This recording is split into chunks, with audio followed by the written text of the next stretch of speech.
Chères auditrices, chers auditeurs, bonjour. Monsieur Macron est un Esquimau.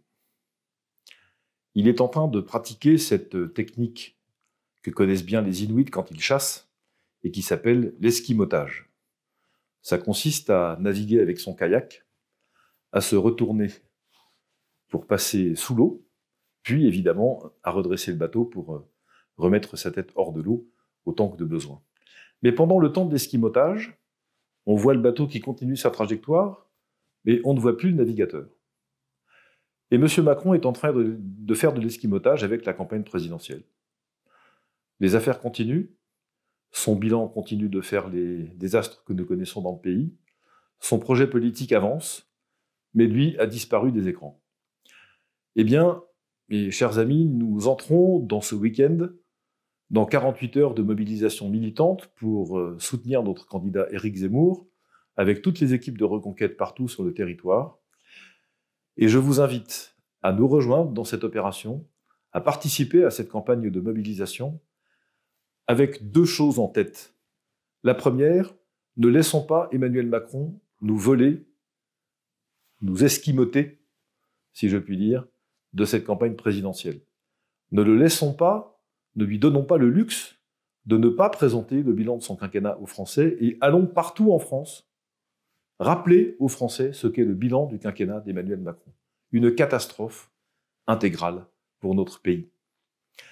Et le deuxième état d'esprit dans lequel nous devons être, c'est le fait d'échanger avec nos concitoyens sur les conséquences de ce que serait la réélection d'Emmanuel Macron, et particulièrement les conséquences du conflit russo-ukrainien. J'enrage lorsque j'entends M. Macron, comme Mme Pécresse hier soir ou d'autres, nous expliquer que nous devons payer les conséquences de la guerre entre la Russie et l'Ukraine parce que c'est notre responsabilité et ce serait notre devoir. Pourquoi pas? Mais j'aimerais d'abord qu'on nous précise ces conséquences. Et lorsque j'entends les chefs d'entreprise parler de leur avenir à court terme, lorsque j'entends tous les ménages français inquiets sur l'inflation qui arrive, le prix de l'énergie, le prix du carburant, le prix des aliments, le prix des fenêtres, des portes, des cailloux, de je ne sais pas quoi dont ils auront besoin, les clous et puis on ne sait pas quoi encore, nous sommes entrés dans une mécanique infernale à cause de la pusillanimité d'abord de nos dirigeants, puis de leur côté va-t-en-guerre et enfin de leur paresse.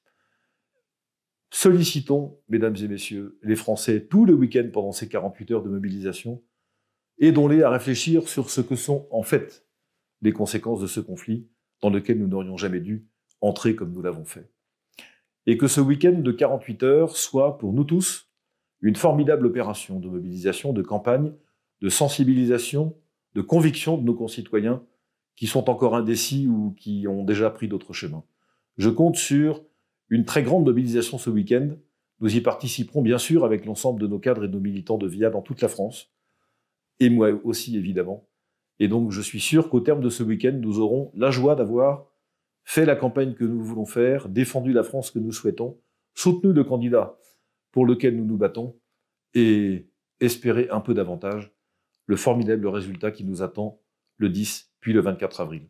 Je compte sur votre mobilisation comme vous pouvez compter sur la mienne et sur la nôtre. Je vous remercie. À vendredi prochain pour les auditeurs de Vendredi c'est Poisson et à tout le week-end pour tous les autres.